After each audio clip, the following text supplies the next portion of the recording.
This is how it happened. This is how the Batman died. Hello, Apps here from Dimp Digital. Welcome to my review of Batman Arkham Knight. As always, let's kick things off with my cards on the table. So first of all, I'm playing this on the trusty PlayStation 4, so I've not been affected by the dreadful PC port that is out there. This review will not be factoring that into account because I'm only going to be giving you my experience, and I played it on the PlayStation 4. I can't sit there and second guess what it was like on the PC version. Secondly, I have actually played through both of Rocksteady's previous Batman games, Arkham Asylum and Arkham City. I did not play Arkham Origins. That was developed by Warner Brothers Games Montreal and not Rocksteady. But Arkham Knight's going to be stacked up alongside Asylum and City, which are Rocksteady's only other previous installments. Now, Batman Arkham Knight is set just after the Scarecrow has launched an attack on Gotham City, which causes a mass evacuation, and he's aided by this mysterious Arkham Knight, who is an original character created just for this game. The only people left are a handful of unlucky civilians, a small band of police officers determined to fight the crime that's there, and of course Gotham City's bottom-feeding scum.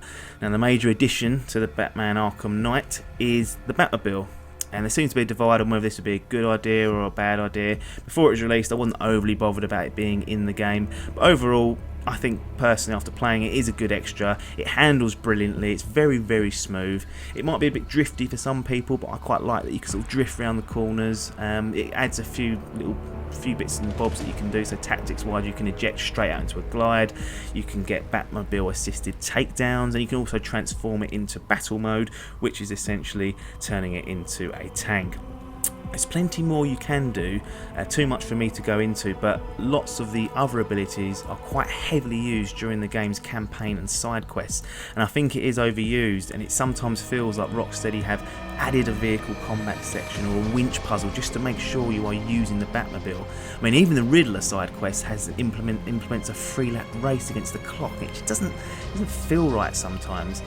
If it didn't feel like tearing around the Batmobile was actually good, then this would be a complete disaster.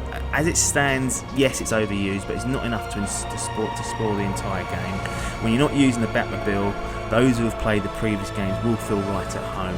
You've got the grappling hook, you can glide, you've got detective mode, you've got a ton of upgrades that you can make, new gadgets and a couple of new abilities do freshen things up a little bit. My favourite addition is the feared takedown, which you can use on multiple unsuspecting foes, and it allows you to chain together immediate takedowns in slow motion. It's very satisfying to pull off, and more important, it's so helpful as you can clear a number of enemies in just a short amount of time. It's not probably the revolution when it comes to the combat that people might have expected or wanted. It's there, and it plays much the same as the original Asylum game, which is a good or a bad point depending on whether you like that or not. I personally think it's a good system. It's clearly been copied in other games, so other people, tend to agree it's a good system, but it's not going to change the way you play the game. If you've played City or Asylum, you've played Knight in many respects in that case.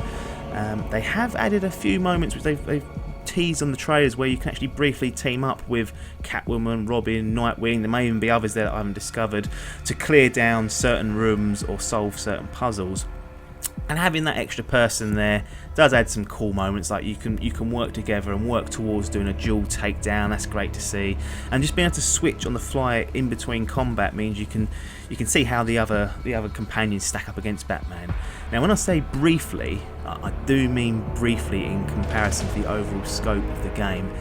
These moments are restricted to inquest only, and I feel like there should have been more to this. It's a massive missed opportunity because it would have been great to have these partners active in the open world, so you could switch between them. You could then team up maybe to clear down some of the more mundane side quests, like clearing out checkpoints or rescuing hostages. And imagine being able to plan your attack or rescue someone alongside your partner and really catch them by surprise. So you can set Batman up on one side, Nightwing on the other, and then both move in at the same time and choreograph it. Going one step further, perhaps they could have implemented a co-op mode. It's sadly not there, and it disappoints me to think what they really could have done with this game rather than sticking to the status quo. To be honest, that's probably about it for Arkham Knight.